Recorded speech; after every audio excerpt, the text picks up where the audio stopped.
Tingnan natin at pakiramdaman ang panahong kaibigan. Maaraw ba o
awitin at matututunan mo.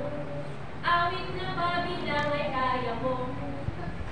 Bilangin nga po ulit ang 1 hanggang 12 bilang, 20 bilang. 1, 2, 3, 4, 5, 6, 7,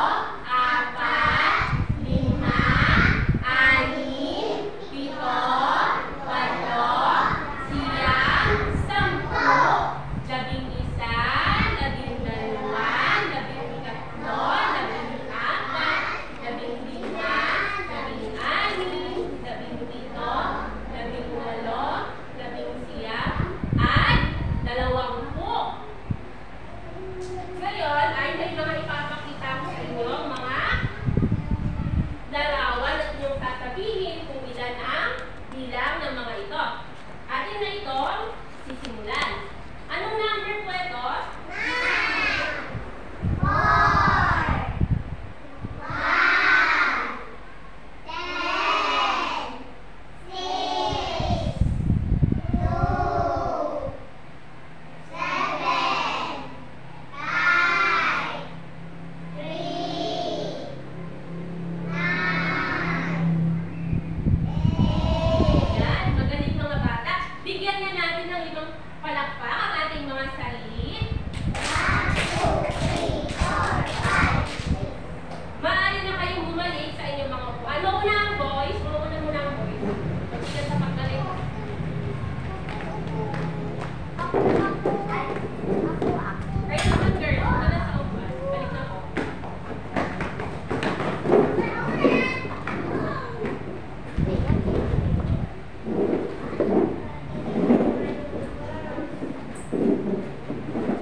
9, 4, 4,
5,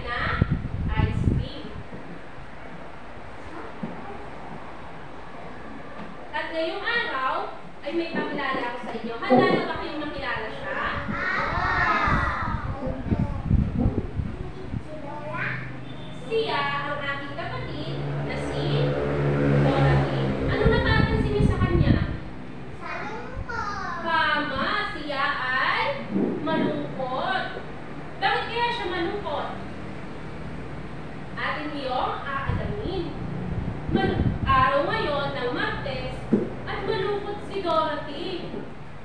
Malungkot siya dahil hindi niya nailagay kagabi ang kanyang mga gamit sa kanyang bag na gagamitin niya ngayong araw sa pagpasok sa eskwelahan. Maaari ba ninyong tulungan si Dorothy na hanapin ang kanyang mga gamit? Maaari ba kayong nyugang tingnan ang lalim ng inyong lamesa? At pakipulot o pakikuha kung ano ang inyong makikita. O maupo lang po, maupo lang. Itaas nga ang kamay kung sino ang mga nakita o nakakuha ng gamit ni Dorothy. Okay, Lev. Anong gamit ang iyong nakuha? Anong gamit yan? Anong gamit ni Dorothy? Lapis, tama po. Maaari mo bang pakilihin ang lapis ni Dorothy dito sa bisara? Maaari mo bang pakilihin ang lapis ni Dorothy dito sa bisara?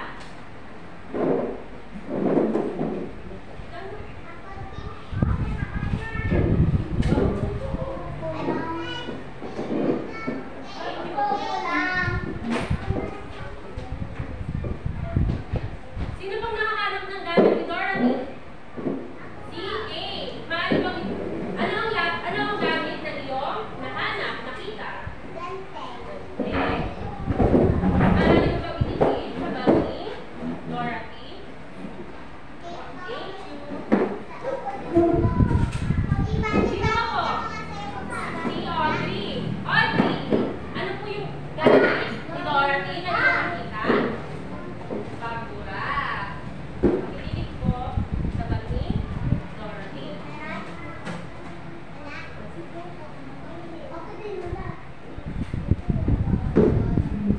Sino ba ba ang nakahanap ng gamit ni Dorothy of Prince? Maaari mo pang idikit ang gamit ni Dorothy sa bag na nasa pisara.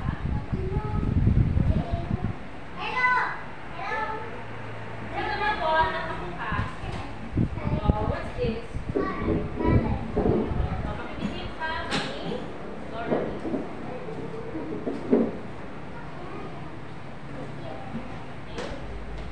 Sino ba pong nakahanap? Ano po yung nakitang gamit ni Dorothy?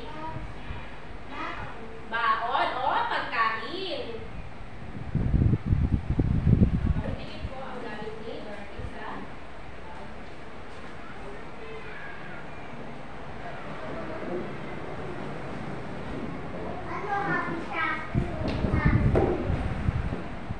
maaari ba nating pangalanan ng mga gamit na nahanap ninyo na nalilipid sa bag ni Dorothy? Ano po ito? Baon o pagkain. Ano po? Ano naman po ito? Radula o crayons. Ano po? Ito na po.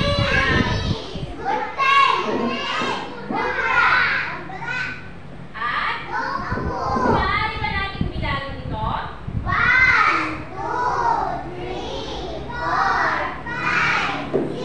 Ilan ang gamit na nasa bag ni Dorothy? Tama. Ngayon,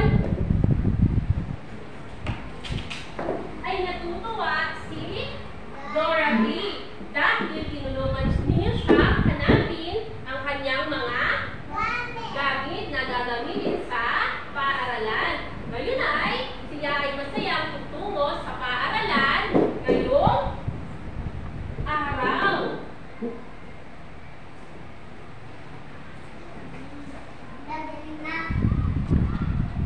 Ilan na nga po ang gamit ni Dorothy na nasa kanyang bag?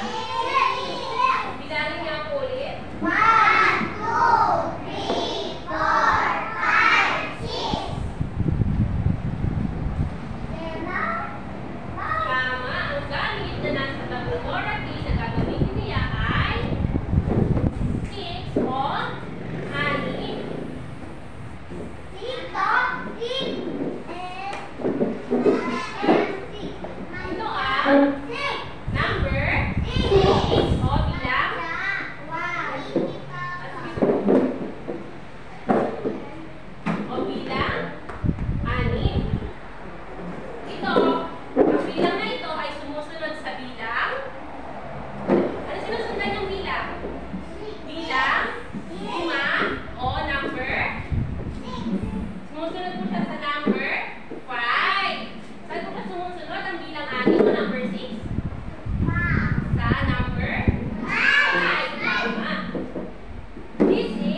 how you spell number 6.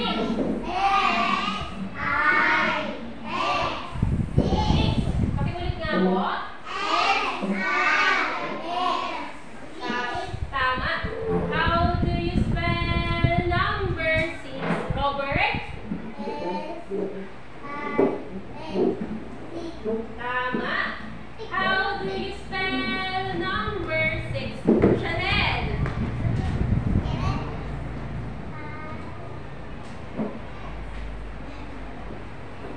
Tama. How do you spell number 5, Kate?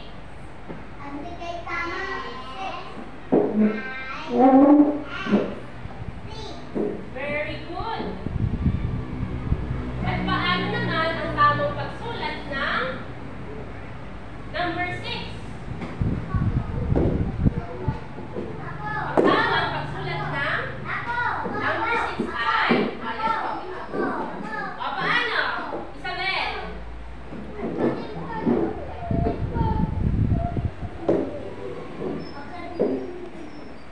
Tama. Ang tamang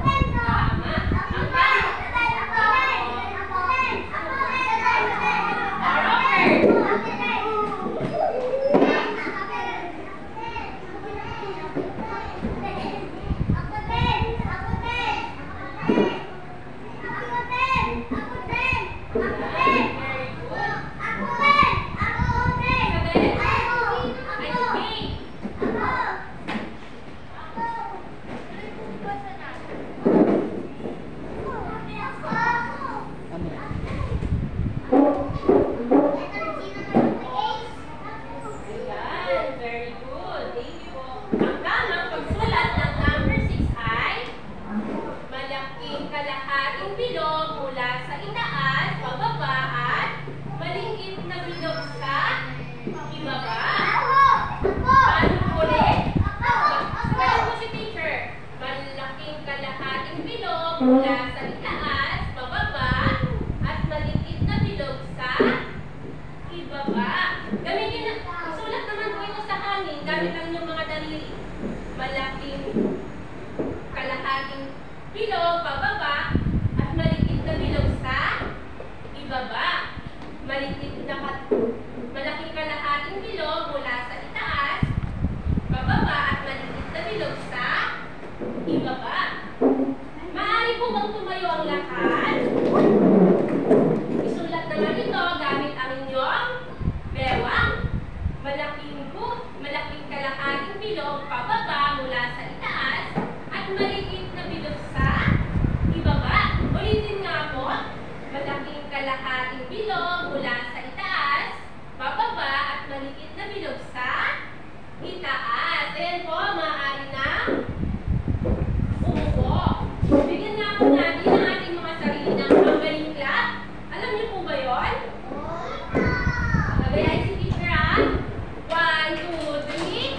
1, 2, 3. Ang galing! Ulit nga po.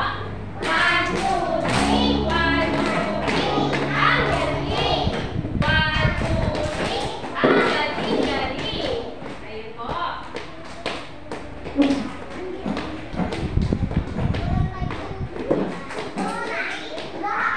Ngayon naman po, ano mo napapansin mo sa larawan? Apple o puno may maraming bungang mansanas. Ano po ang ginagawa sa mga bungang hinog na o maaari ng pitasin? Ano pong ginagawa? Pipitasin po. Ilan po kaya ang bunga?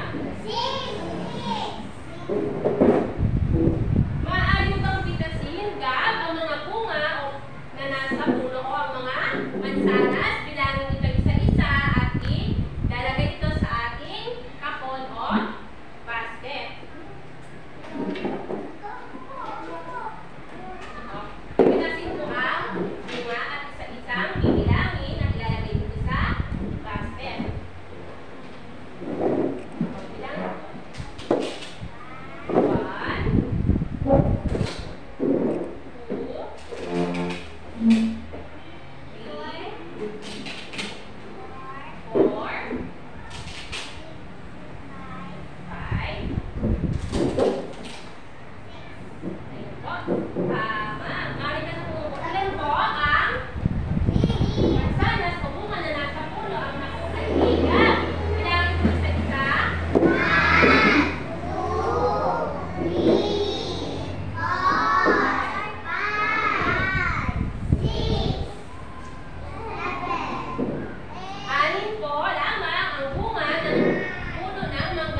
halimbawa. Yes, Caleb? Ano pa mga to? Flowers. Tama. Ito ay mga bulaklak o iba't ibang kulay ng flowers. Maaari pa din yung bilangin. Itong ilan ito? Robert?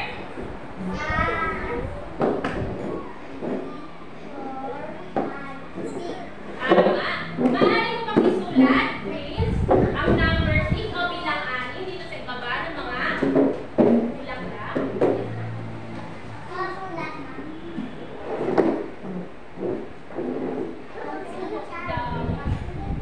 Maaari mo pang isulat ang bilang 6 o number 6, Prince. Sa ibaba ng mga bulaklak.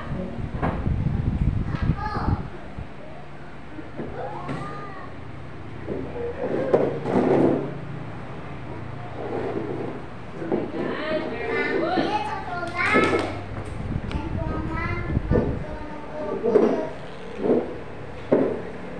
At ngayon naman, ano kaya ang mga nasa larawan? Mga ladybug o mga hayop, iba't ibang uri ng hayop na nakalilipad. Ilan kaya ang ladybug na nasa larawan? Bilangin nga po isa-isa.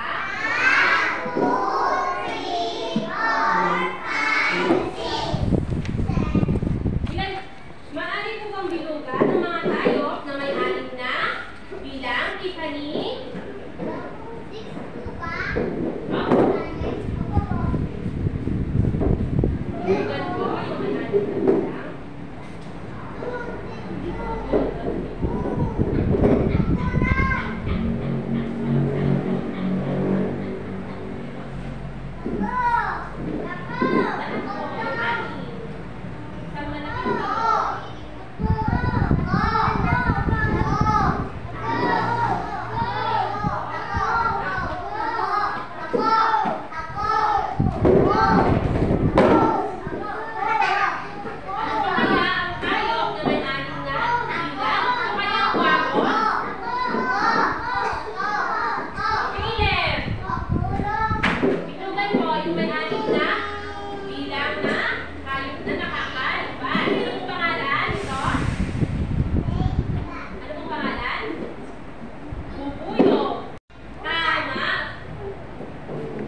Maaari mong bilangin kung may isa habang ito ang ilong ilalagay sa lalagyan.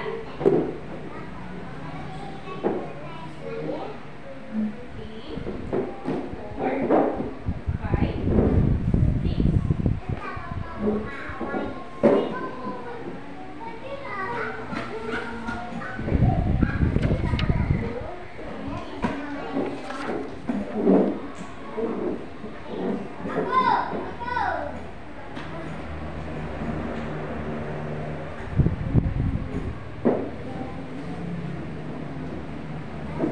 Ilan po ang bilang ng popsicle sticks na nilagay ni Isabel?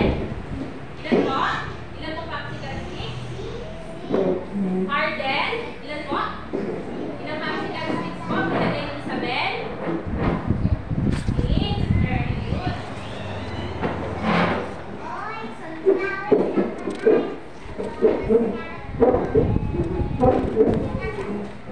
Ano na po ulit ang bilang na ating napag-aralan? Bilang, anim o number 6. Tama, number 6. Paano namin isulat ang number 6? Malaking kalahating bilog at maliit na bilog sa ibaba. Tama. How do you spell number 6? Paano na po ulit?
beses. Umawa po sa tuhod.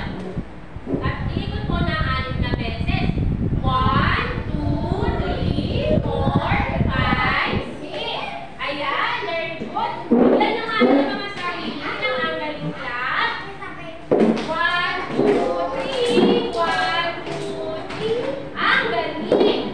1, 2, 3. Ang galing, galing. Ayan po. Pwede na po kayo maupo na maayos. Maupo na po. Maupo na po na maayos.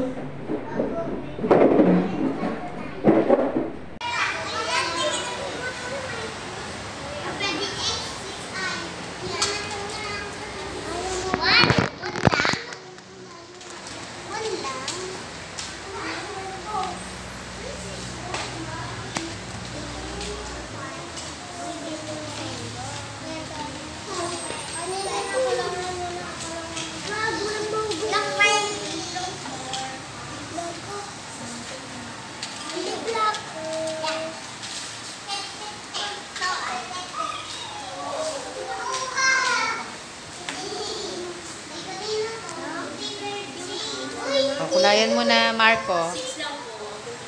Kung 6 na.